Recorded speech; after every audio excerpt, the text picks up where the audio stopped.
Bobby Warner, now's the time. Call 345-6789.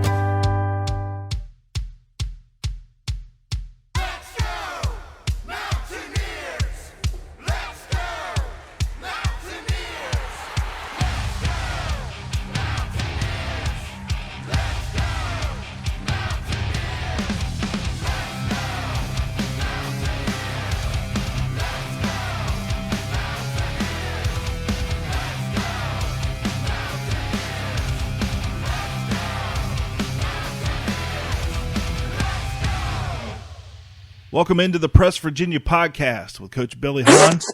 I'm Anthony Lewis in the studio in Nitro, West Virginia, and we appreciate you downloading the podcast on all of your favorite podcast platforms. And tonight's show is presented by our friends at Warner Law Offices. Give them a call today at 345-6789.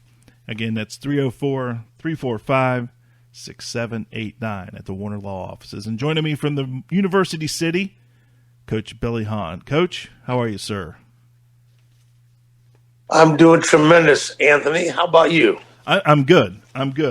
We had some basketball action this week, and it was good to see the Mountaineers back on the court. Pretty good week, too, man. I was concerned a little bit about being off for the 2 weeks we were off, not playing, and going to Kansas State. But I could tell as soon as I saw that game started, I knew we were going to be okay because our guys were up in passing lanes. I could just tell by our defense that we were going to be really good. So we were fortunate to, after our layoff, to be able to play nothing against Kansas State, but it's better than playing Baylor, or better than playing Kansas, or better than playing Oklahoma or anybody else. And we were able to force them into an unbelievable amount of turnovers, and the turnovers really led us to a fairly easy victory over Kansas State, which was really good. Yeah, that K-State team is not very good, but they're young. They're very young, and of course, I think when they get some time to come together, they're going to be a good basketball team. That, of course, was a 21-point victory and was the largest victory for West Virginia on the road in the Big 12 in history.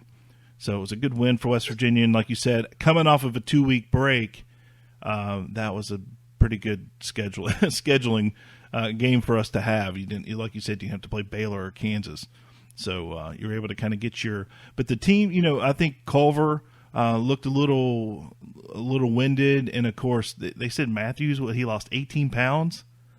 You could tell, Anthony. You could tell they only had 4 guys, only had 4 players that did not have the virus during that time, and you could tell the guys that had it, and you could tell the guys that didn't have it. The guys that did not have it, they played their butts off, and they were really, really good. The guys that had it were so tired and out of gas, and not could tell they hadn't practiced. So try to run a practice with 4 players, which Huggins and the staff had to do. There was no practice. I mean, all they could do was do individual workouts with those guys, get shots up, and do a lot of conditioning stuff for those 4 guys. But the other guys couldn't even be around. I mean, they weren't even in the gym. They couldn't do nothing. So for them to overcome all that and the way they played at Kansas State, that was a big time victory for us. And of course, on Big Monday, your friend Fran Fraschilla had the call. West Virginia, Texas Tech, and first and foremost, listen, man, it's hard for me to stay up past 10 o'clock. I'm not going to lie. But that 9 o'clock tip is something else. Yep. But, I thought West Virginia played a hell of a first half. And, of course, they went into halftime. I believe it was 39-39. But what was your overall thoughts of that game and how things kind of shook out? Well, if you recall, Anthony, 2 years ago, Chris Beard, who's the head coach at Texas Tech, he flew me out to Lubbock, and I spoke to his team and his coaching staff. I was out there for a couple of days. So I became pretty good friends with Chris Beard. So when they came to town on Sunday night and on Monday, I went to their practice / shoot around on Monday at 2:00. And Chris Beard is so good, and everything that happened in the game on Monday is exactly what Chris Beard told his team at the shoot around on Monday. I mean, it was sort of eerie that I can recall him saying, "Hey, fellas, this game's going to be a game of spurts. They'll probably start out real good. Then we'll catch up. Then they'll go ahead again. And then we'll catch up by halftime. They'll probably be real close. And then we'll come out the second half, and the same thing's going to happen." And everything he said to his team is basically exactly what happened in our game. And one thing I don't forget him saying was this. He made a huge point of emphasis. He said, "Fellas, the last 10 minutes of that basketball game, forget the score, whatever the score is. Just remember this. The last 10 minutes of that game, the shots that come off the board, the rebounds they're going to be what we call 50-50 rebounds. You got a 50% chance, they got a 50% chance. So whoever gets the ball and wants the ball the most is going to probably end up winning the game." Well, if you recall, we went down because we did not rebound the ball. They got every 50-50 rebound. They were kicking our butt. Yeah, they were hustling. Yes. They would get every 50-50 rebound. And then, what was it, 2 minutes to go? We were down, 8? Yes. We're down 8 with 2 minutes and 12 seconds to go?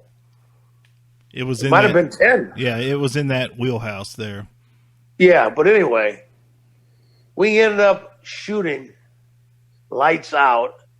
At the end of the game, we made our last 10 shots.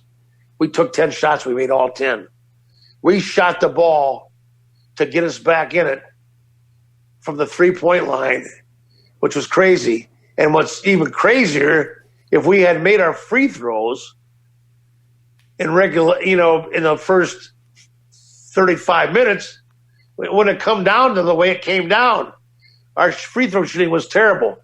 But down the stretch, we made our free throws down the stretch.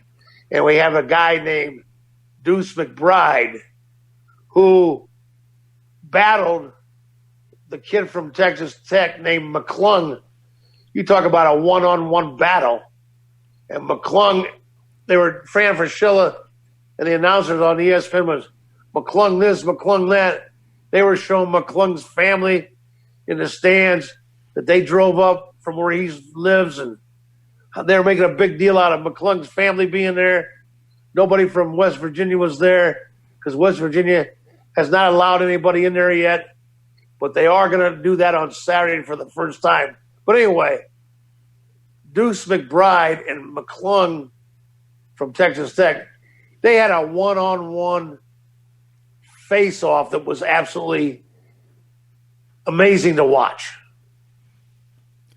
Yeah, McClung was every bit as good as advertised. I think he ended up with 30 points. Yes. On maybe 20, 21 shots. He, shot the ball well. And, of course, if you remember, of course, they showed the highlight. He hit the game winner against Texas in Austin to put the Red Raiders up. But he was just as good as advertised. And but West Virginia did something backwards. Well, they, like you said, we didn't shoot the ball well from the line, but West Virginia shot the ball extremely well from three, and of course, I think shot over 40% on the night. So it was a good shooting night for West Virginia. And let me ask you this: were you shocked to see the score in the 80s? I thought we were looking at about a 60, a 66, 64 type of game. I was shocked to see this game go into the 80s.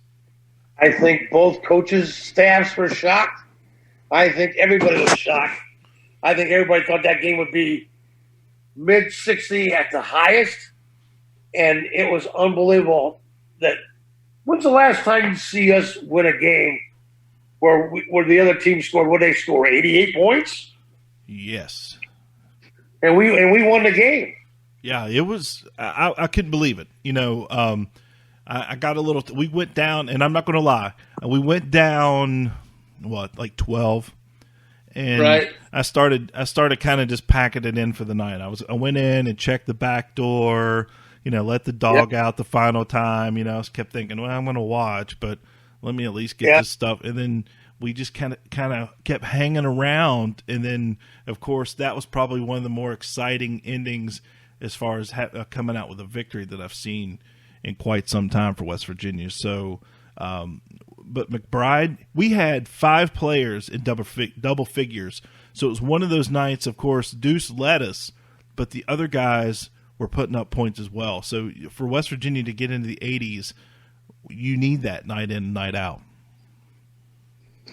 Anthony, I can tell you this. There's not many fans the other night that didn't pack it in and went to bed and said this game's over, and they fell asleep. They got the next game, and they saw the score, and they heard about us winning. They were in shock. People could not believe we won that game. I stayed up because I was screaming and hollering, and I watched it with my wife, and we stuck it in into the end. But I told my wife, I said, Kathy, we're going to lose this game. We ain't winning this game. We will not win this game. Well, guess what? We came back because of Deuce McBride and won that game. Absolutely amazing. That young man has turned into a leader. I think in the last few games you've watched him just take this team over, and just say, "Look, let's get on my back, let's roll." Everything's changed since Oscar left. The dynamics of the team has changed, and I think you've seen Deuce take this team over, and then Jalen Bridges. This kid, and we've been harping about him for the last few weeks, but this young man is just playing lights out, and I am excited. I'm legitimately excited to see, and you can answer this. How much does a kid that he's a redshirt freshman? He didn't play much last year, but from the beginning of the season in December, and let's be honest, he really hasn't been playing much since Oscar left. So. He didn't get the minutes until Oscar left. So realistically, from January until tournament time, how much can a young man develop as far as scoring and just confidence? Well, since he's been forced to play and Huggins has sort of given him the green light and has encouraged him to shoot the basketball, that eases his mind. Let's say this, Anthony. The way we play basketball right now is completely different than when Oscar was with us. I mean, we're a different basketball team. We're playing 4-around-1 right now.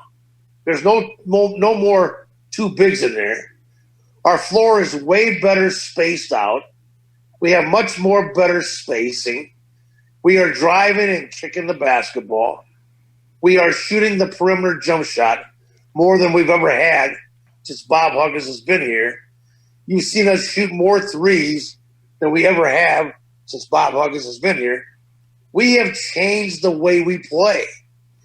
And when we make shots, who can we not play with? We can play with anybody in America if we're making shots. And we've got Jalen Bridges, Deuce McBride, Sean McNeil, Taz Sherman, Jordan McCabe, Emma Matthews. We got 5, 6 guys that can shoot the 3 ball. I mean, it's amazing. And I think they're taking better shots too. It seemed like there was a point in time where this team forced a lot of shots, and the guy, and I think it has a lot to do with again the spacing and also the drive and the kick that's getting these guys open and they're hitting them. So it's been, like you said, since January, it's been a totally different team, and it's been fun to watch. And let's just talk about the final, 20 seconds. Crazy. McBride comes down the court, and again, this kind of gets back to my point where I feel like feels like he's able to put this team on his shoulders. And one of the things that they pointed out of course you saw it, this young man used to be a quarterback, so he's used to leading a team. You got to remember this too. Remember the year when we went to the Final Four, when we needed a bucket? Who was the guy? We knew everybody in the country, everybody in the opposing team, everybody knew we're going to get the ball in one person's hands. That was Deshaun Butler, right? Absolutely. Guess what now? Everybody in the country now knows. Both benches, everybody. Who's going to get the ball? Deuce McBride. Yeah, Deuce McBride has now become our Deshaun Butler, where he's going to take the ball, get me the ball, get out of my way. I'm going to make a play, which he did the other night. That shot, I'll send it to you. I don't know if you ever saw the photo. 2 hands in his face, bent back, clearly being fouled, but they weren't going to call anything like that in that situation. And the confidence in this young man, his post-game interview, he basically just said there was no thought about it. He knew it was going in, and he knew how to put the ball in the hoop.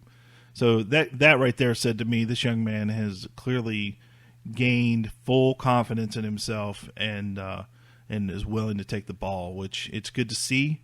You need that on a team if you want to be successful, especially when it becomes tournament time, because there's going to become times, playing in the Big 12 is like playing in the tournament, because you still have to play Baylor twice. You have Kansas still to play. You've got Texas to play. You still have to play Oklahoma, and those are all tournament teams. So basically, the rest of your season, you're playing top 15 caliber basketball teams, and you're going to need somebody to take this team over. Absolutely, going to be. That's exactly what's going to happen. I text Larry Harris today, who's scouting Florida, and he texted me back, and he said, we have to get back in transition defense. They run the ball up the floor extremely quick.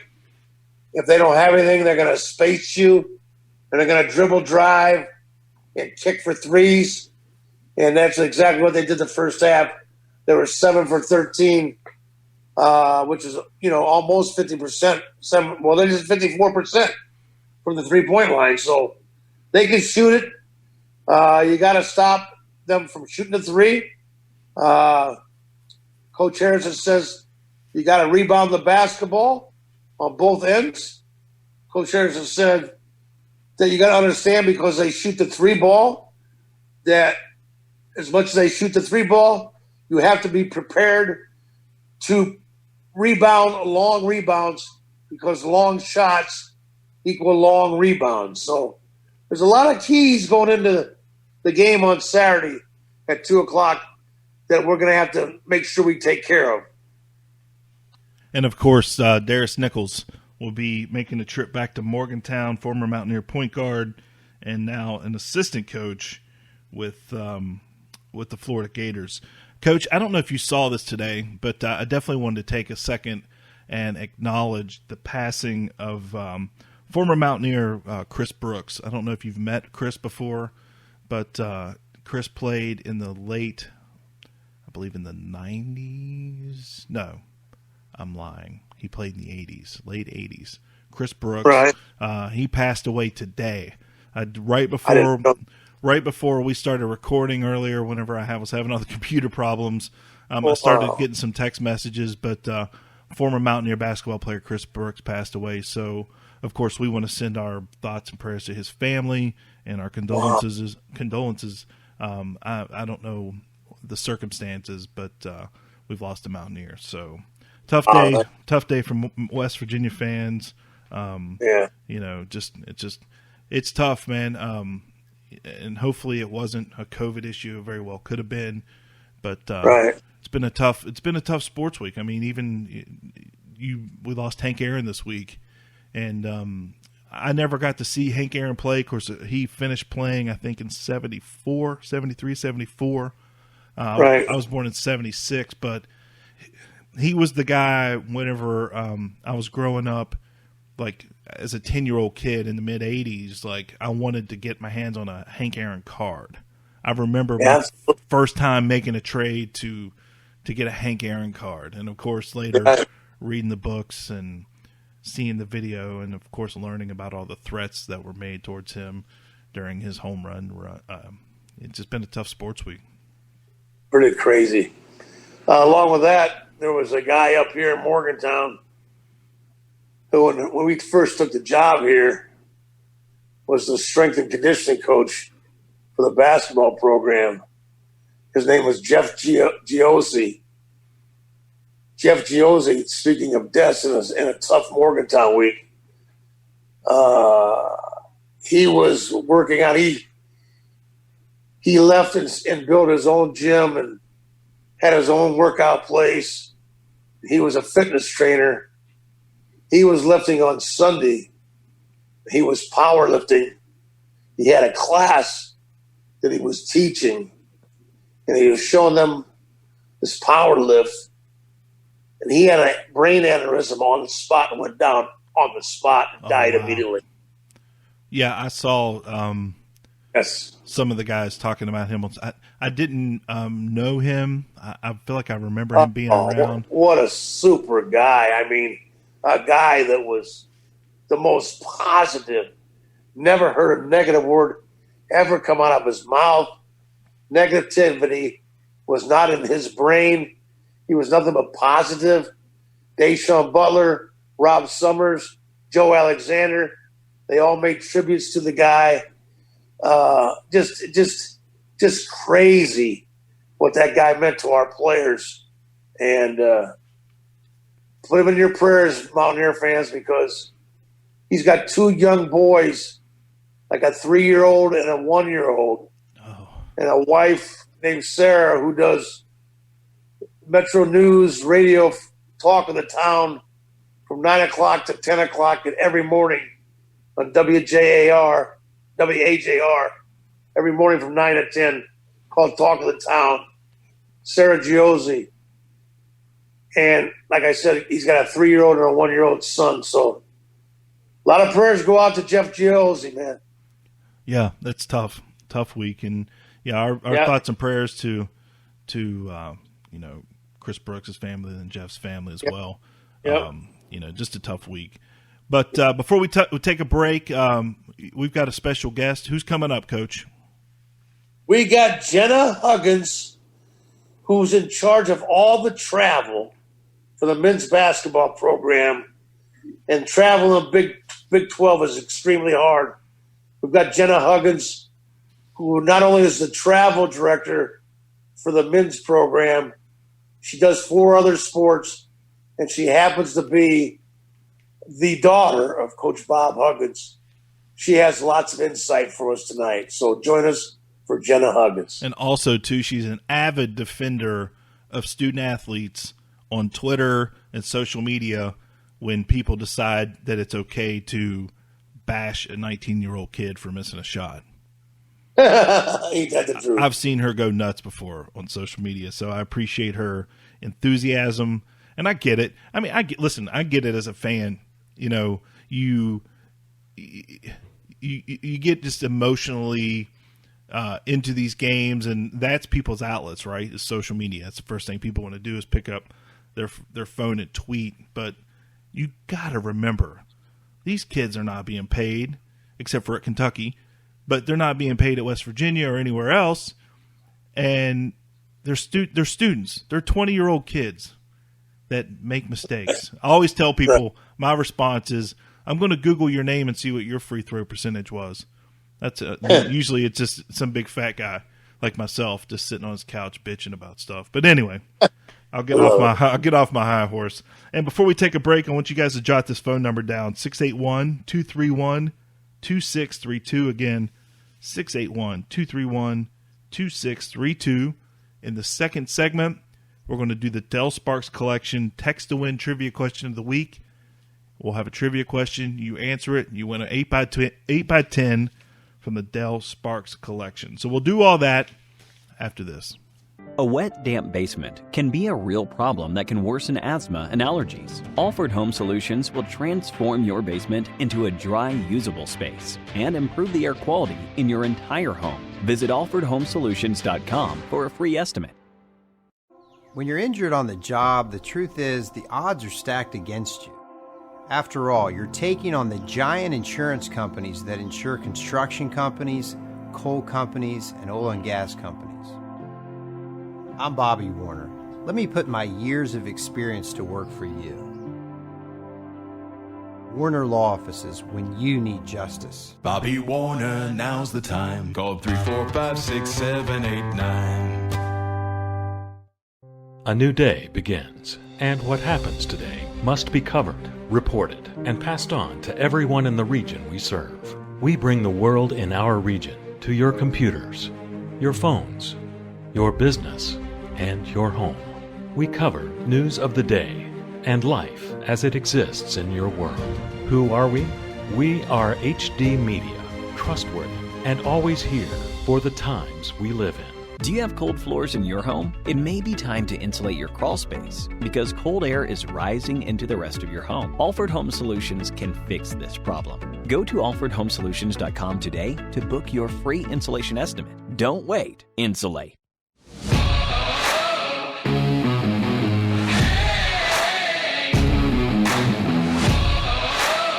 What's going on, everybody? This is Deshaun Butler, and you are listening to the Press Virginia Podcast with Coach Billy Hahn.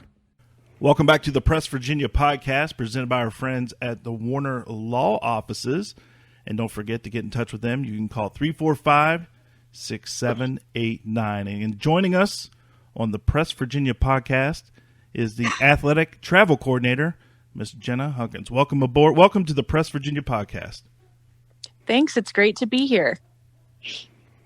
So I guess first and foremost, you've got a pretty important role within the basketball program. I actually started as a graduate assistant for Tammy Cavender, who was the travel coordinator, worked for the athletic department for like 40 years.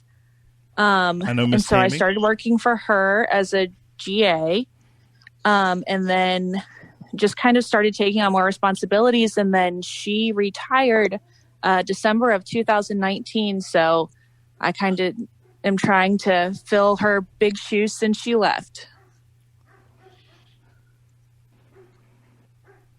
Hey, Jenna, this is Coach Hahn to all of our listeners. And Jenna, I'm going to sort of let you take it over, but I just sort of want to let you go with basically what your responsibilities are, what you have to do, the description of what you do in your job, and how your job has been affected this year by the coronavirus. Okay. So I do about half of our athletic teams, and we have another lady named Diane, and she does the other half of them. And I just kind of from day one get with the coaches, and we go over their schedule and say, when do you want to leave? Where do you want to fly into? Where do you want to stay? And just, I mean, the whole planning process we go through, from buses that take you from WVU to the airport, the charter or the commercial flights that the teams go on to get where they have to go, the buses that pick them up and their location when they get there, the hotel rooms, the meals that they eat at the hotels, and then getting them home if they're chartering as soon as we can after the game, and if not, the next morning. So there's a whole lot that goes into it that a lot of people don't realize, that I definitely didn't realize until I started doing this job. And with coronavirus this year, it has made it so much crazier. It started when we were in Kansas City for the Big 12 tournament last year, and we thought we were going to be able to have the men's and women's tournaments. And Shane Lyons was like, he came to me and he was like, we've got to get everybody home today. And I was like, oh my gosh, how am I going to get a men's team, a women's team, and all of these staff members home? But it all worked out. The charter company we were using was great. And then it's just kind of gone on from there with booking games, canceling games, rescheduling games. And it's made it for a lot more work than it normally is this year. And you're not just dealing with one basketball team. You're dealing with, which teams do you directly work with? So I have 5 teams that are in season right now. I have men's basketball, women's basketball, gymnastics, indoor track, and men's soccer is getting ready to start up because their fall season got canceled. So that's right now what I'm doing is trying to keep track of where these teams are across the country and when they're coming and when they're going and who's on their manifest for the plane and are the buses there to pick them up and are the hotel rooming lists right? And I'm curious to know, because the coronavirus, do they have separate rooms? Are they under? Do they have roommates that? I want to know, how do you avoid anything that could make the coronavirus even worse, that you don't have to shut it down as our team did for a couple weeks? Right. So they test them. The Big 12 has their testing protocols in place, and they're testing them. I believe it's 3 times a week. I'm not positive on that. And then they test on game days as well. Right. And so there's still 2 people to a room, but when they're on a bus, they can just sit wherever they want. When they get on the bus to go to the airport, they each have assigned seats. And Randy Metter, the athletic trainer, and BJ, the team doctor, have been in charge of kind of doing the seating charts by who has the antibodies, who's had it, who hasn't, to try and keep people away from each other as much as possible for men's basketball anyway. I know that's how they've been doing it. And then on the plane, if they're chartering, same thing. They're kind of going by who's had it, who hasn't, and kind of organizing them that way. And then our teams that are flying commercial, we're just trying to put them all in a group together in seats. But, commercial, you can only control so much of it. The private flights, I think that's what, women's basketball and men's basketball, and all the others are commercial? Football, and before this year with COVID, volleyball, women's soccer, and baseball did some charters, but with COVID this year, it's just kind of messed everything up. So I'm actually not sure, because Diane does women's soccer and baseball, so I'm not exactly sure what they're doing this year. I'm not saying it's easy, but I'm going to think that the charters are somewhat a little bit easier than trying to book a team on a commercial flight. Yeah, it is. And it's definitely easier if, something comes up and you're like, hey, we need to leave an hour later because we're waiting on someone's COVID test to come back, or, something like that. But at the same time, it's just, you don't want to throw off anybody else's travel plans, because if we leave an hour late, that's an hour added onto the cruise time, to where if they were supposed to take another team, that team wouldn't be able to go, or the crew could run out of time. There's just so many different factors that go into it. But yeah, chartering, especially in the Big 12, where all of our games are so far away from Morgantown, and for the teams to be able to get back the night after they play is huge for them, rather than having to wait until the next day. And, a lot of these cities don't have direct flights to Pittsburgh or even big airports in the cities that we play in the Big 12. So the teams that have to fly commercial are are really at a disadvantage that way. So whenever I worked there in 99 to 05. We used to fly out of Clarksburg with football. Where do they fly out of now? It's still out of Clarksburg. Out of Clarksburg. Yeah, that's a little. It was much easier than because back then, I was there with Coach Callett and Coach Beeline. We used to fly commercial out of Pittsburgh a lot, and that was never fun. Although a funny story in the way the Big East tournament one year, we did run into Triple H after WrestleMania. Oh, wow. That was pretty cool. That's pretty cool. Here's my other thing, Jenna. I don't think people understand this either. Not only do you have everything to worry about with the coronavirus, and the weather becomes a problem when you fly in the Big 12 as well. Yeah, we've been very lucky this year that there hasn't been like major snowstorms or anything like that. But in my years that I was coaching with your dad and with the team, we had nightmares with weather relation. It was unbelievable. Yeah, it's like when the team goes to Ames this coming week, they are flying a small plane so they can fly directly into Ames. But the thing going into that is it's a small airport. They don't have the de-icing capabilities and everything that the big airports do. So that's just something that you're taking a chance on, flying into these smaller airports where the Big 12 schools are located is you can run into stuff like that. And then again, our teams that fly commercial, so many flights out of Pittsburgh fly through Chicago, and flying through Chicago in the winter is just a nightmare.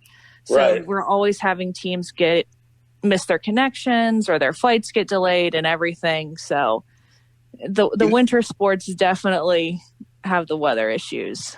The other thing, Anthony, that always blew my mind was why in the Big 12 is brutal on West Virginia, because we are the only school in the Big 12 that's on the Eastern time zone. So if we got a game at 9:00 p.m. Eastern time, I mean, it's 8:00, their time. So now we might not even get on a flight coming back until 1:00 or 1:30, 2:00 in the morning. And now, time you land in Clarksburg, get on the bus, drive back to Morgantown, you're talking about a 4:00, 5:00. I mean, we've been back at 6:00 in the morning. Yep. The basketball teams definitely have a lot of those 5 a.m. mornings. Pretty amazing. Yeah. And then it's, everyone has to get up and go to class or go to work. And it's just, it's a grind. Takes a lot out of everybody. By the end of the season, the travel alone, forget about the practices, forget about playing. The travel alone from the beginning of the year to the end, it just wears you out. Yeah, and none of the Big 12 teams like coming to Morgantown because it's so far away. And it's like we have to do that every single trip. I mean, our closest game is Iowa State, which is just crazy when you look at when we were in the Big East. So the travel is definitely really hard, especially on the teams like your men's, women's basketball that have to they play every school twice. So it's definitely a long season travel wise. Jenna, now that I've been retired, it'll be 3 years now. Are you guys still getting your meals prior to getting on the bus? Or are you getting their meals when you get to the airport? How are you doing meals now? Well, with COVID, they're not allowed to eat on the bus and on the plane. Go ahead. So, I didn't know that. Go ahead. Oh, brutal. Yeah, so they're eating when they get to where they're going, and they have to have socially distanced tables. And here's another thing we're running into with COVID is some, like when they played in Georgetown in DC, for example, they could only have gatherings of 25 people.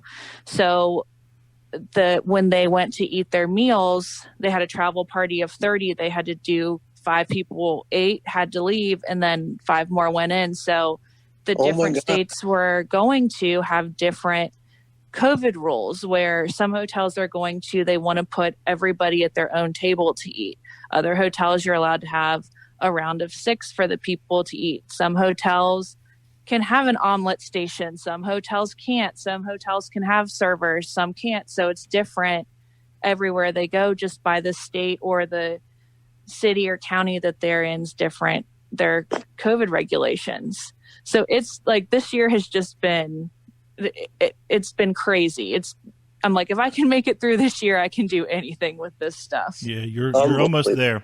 Because I'm glad he asked, because I was actually thinking about that, because I was trying to think how we used to do it. But usually you would show up to the hotel and there would be catering. You just walk in. It's kind of like a buffet style. So I guess they're having to bring everything out of the kitchen, which probably is quite a production. And then, then I guess running into the limited amount of spacing you can have. I do not envy you. How about that? Yeah. COVID has really changed how we've had to do travel stuff this year. Well, Jenna, you have to be on the phone all day long. I'm on my phone and on the computer all day long, just keeping, and things change so much too. It's like, hey, this person got hurt and they can't go, or this person has to go. So it's just a bunch of little things. And Billy, with basketball, it's like when you change one person out, you're not just saying, oh man, okay, like it's not just, no, it changes you're everything. Changing the manifest for the plane, you're changing the seats for the plane, you're changing the hotel room. And it's just, and especially with COVID and how they have to have people distance, and then you're moving everybody around. Jenna, thank God, by the end of my career, I don't know if Tammy Cavender hated me more than I hated her. But the great thing about everything is we still speak to each other this day. And now we've all been through it. I think we understand each other a little bit better now. Yeah, man, it was hard. It was hard. Tammy is the best. I mean, and it's hard being around people, you work with all the time that much. Yeah. But are you going on the road? And I will throw this. I'll throw this trump card in, Anthony. It wasn't always easy after we lost a game to travel with Coach Bob Huggins. Well, how would you have handled this? I'll tell you a funny story. This is, of course, pre Bob Huggins at West Virginia. This is John Beeline, and I don't know if you guys know John very well, but you guys know this. Coaches are different, right? They're just different, very different type of people. So we were at UConn, I believe, the year they won the national championship. So the plan was we played, and we were going back to the hotel, and we were going to fly out the next morning. Well, they were really good, and I'm pretty sure they ended up winning the national title. So Coach Beeline gets very upset about the way the team is playing, and he just basically thought they quit, and he was pissed. So instead of going back to the hotel and enjoying a meal, and I was going to hit the bar, he tells us we're going back on the bus tonight. Canceled the rooms, canceled the meals, canceled the flights. How would that sit with you if something like that would have happened?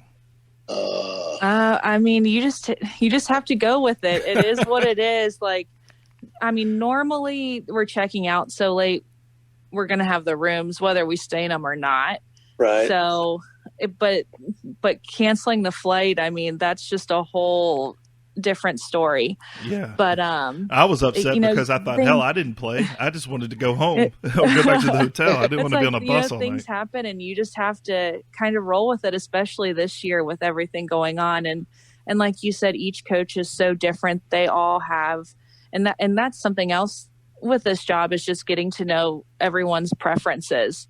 And, like I know what my track coach likes. I know what my dad likes. I know what Coach Carey likes. And just trying to do everything you can to make their life as easy as possible and make sure, I mean, the best thing for me is if I don't hear anything from anybody on the road, because that means everything went perfectly. What's it been like for you to... Anthony, all I know is this. You used to pray that you would win the game, because winning and losing makes a huge difference. I mean, you could have a delay in your planes if you won the game and nobody's bitching and complaining. But if you lost, it's awful. It's awful if you lose. Like, that's like if they lose the game, I'm like, please let the plane just be sitting there when they get to the airport. Yeah, isn't that crazy? Especially in the Big That's 12. crazy. It is. It's just, and I'll be, tracking games and watching them on TV or watching them on my phone, and I'm like, okay, it's over, and then I'm like, they should be at the airport by now. And if I don't hear anything, I'm like, oh, okay, everything's good. What's it been like for you to? Go ahead, Anthony. Go ahead, Jenna. What's it been like for you to actually, get into a position for something you want to do, but actually get to work with your dad? I mean, not everyone has that opportunity to work with family. You know what's crazy is I honestly, and Billy knows this, I don't deal with him as much. Like, Billy dealt a lot with Tammy. I do a lot of stuff through Josh. Pretty much everything. Yep. Through Josh Eiler, the director of ops, and like every once in a while I'll ask my dad something, like, or tell him like, hey, this is going on, or you're gonna have this guy as your bus driver, you remember him from whatever, or is it okay if we do this? But for the most part, it's just me and Josh going back and forth usually. And of course, it doesn't hurt to be in Morgantown. Josh Eiler, Coach Huggins, believe it or not, and this isn't take anything away from him, but he had enough faith in like Tammy Cavender, in Jenna, Josh Eiler now, and myself, that he knew everything was going to be done, and done exactly the way it's supposed to be done. Mm-hmm. And there was no glitches, but that took a lot of effort from Jenna and from Tammy Cavender. I mean, it was nonstop communication wise. Yep, it is. And it's just, I was going back and forth with Josh today on their Iowa State trip, just about he's getting shoot around times and giving them to me, and I'm putting them in the itinerary so I can get it out to everybody that's going on the trip. And it's every day I'm working with him or working with Megan, the women's basketball ops person, just going back and forth and making sure that everything is perfect for when they get to where they're supposed to be. Well, I know that there's a lot that goes into that. I was not only was I on the trip when Coach Beeline pulled that number, but I don't know if you guys ever heard the story about the flight for football that was stuck in New Jersey for an extra day. This is back in like 2001. We were stuck on a plane for about 14 hours with Coach Rodriguez, and things did not go well. Let's just put it that way. 14 hours is a long time. That's a long time, man. Well, what ended up happening was we got there a little late. There was an issue with the plane, and then the crew timed out. So they had to bring another crew in from Miami, Florida, and then there was another issue. So we ended up finding another hotel to go back to, and we were kind of piled into these rooms, 2 and 3 at a clip, just get in where you fit in. And then the very next day we got on it, and the tire was flat. So it was quite. Oh gosh. Yeah, it was. We didn't get back until about 3:00 on Sunday. We played a noon game in New Jersey. Yeah, the cruise hours and even bus driver hours are something that we have to watch a lot, because if a crew flies in from somewhere else and our game goes late and there's an issue, I mean, it can be cutting it close sometime. And it's the same thing with bus drivers, depending on, like our men's soccer team wants to go to DC for a day, play, and come back. Well, that bus driver, they may have to send a relay driver, and men's basketball actually had to do that coming back from when they played Gonzaga in Indiana. they had to stop in Columbus and get another driver because the driver that was bringing them back from Indianapolis ran out of hours. That's crazy. And it's just There's so many things. It's a lot of stuff. And now it's so funny. I was just telling someone this the other day that whenever I watch, like when I was watching the football college playoff and everything, I can't just sit there and enjoy it anymore. I'm always thinking, gosh, I wonder, like, this person had to do this and all this stuff went into this. And it's just changed the way I watch sports. Yeah. Well, Jenna, I'll tell you what, I can't thank you enough. It's been about a half hour already. Time flies, but I can't thank you enough for coming on our podcast. Oh, no problem. You know what? This is very educational for all of our listeners. And I think people now have a much better understanding how everything takes place. And I can't thank you enough, Jenna. Thank you very, very much. Oh, you're very welcome. Yeah, great. Thank you so much. It's been I'm very familiar, but like Coach Hahn said, a lot of the people probably just assume it's just like packing up the kids and going to the beach, but it's nothing like that. Yeah, I mean, and that's kind of what I always thought until I started working for Tammy. And I was like, oh my gosh, I can't believe all this goes into it.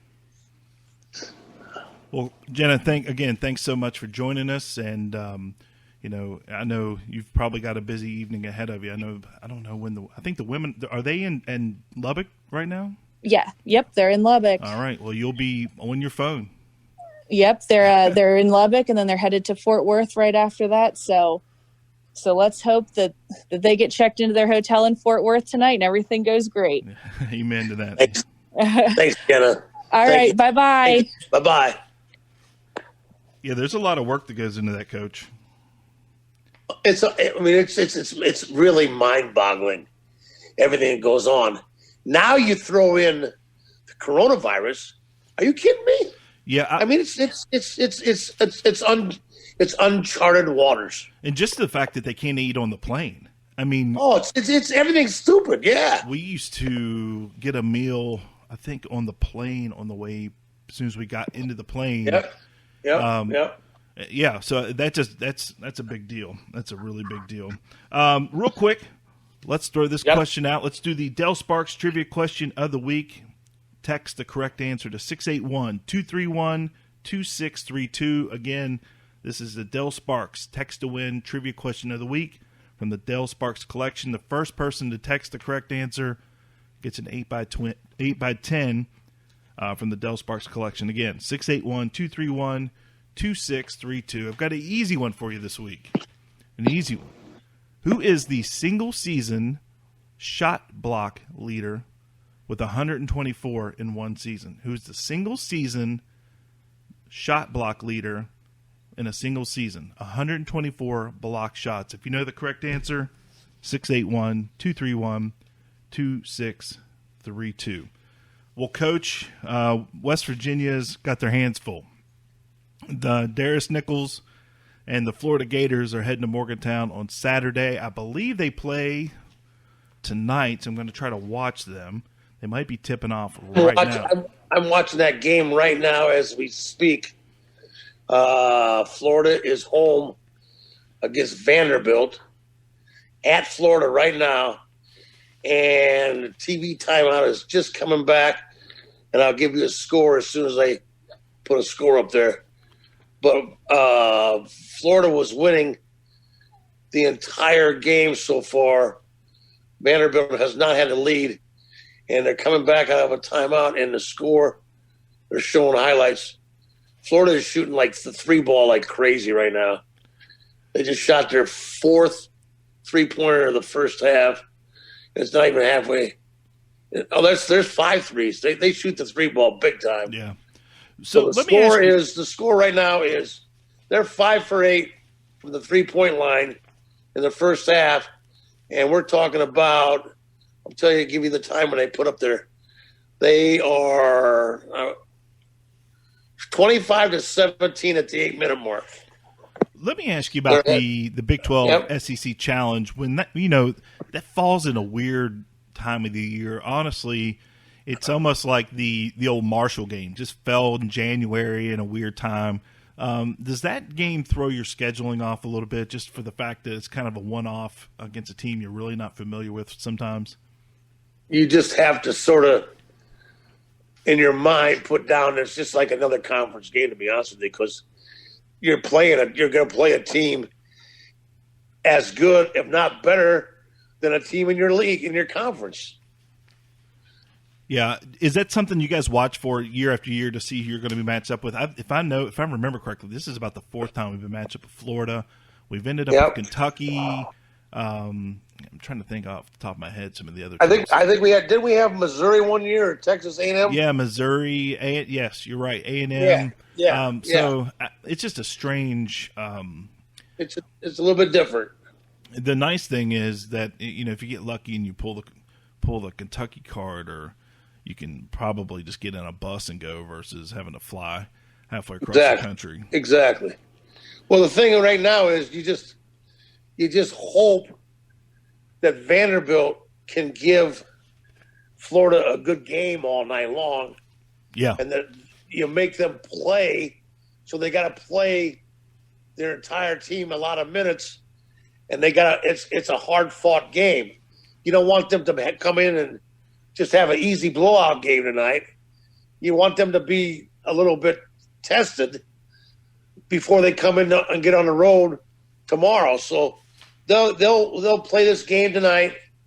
They'll get up tomorrow and watch the tape of this game, watch the scouting tape of our game, and practice against our stuff, which they're going to have an advantage because they're going to know our stuff inside and out, because Darius Nichols, the assistant coach of Florida, who played for us, was our grad assistant.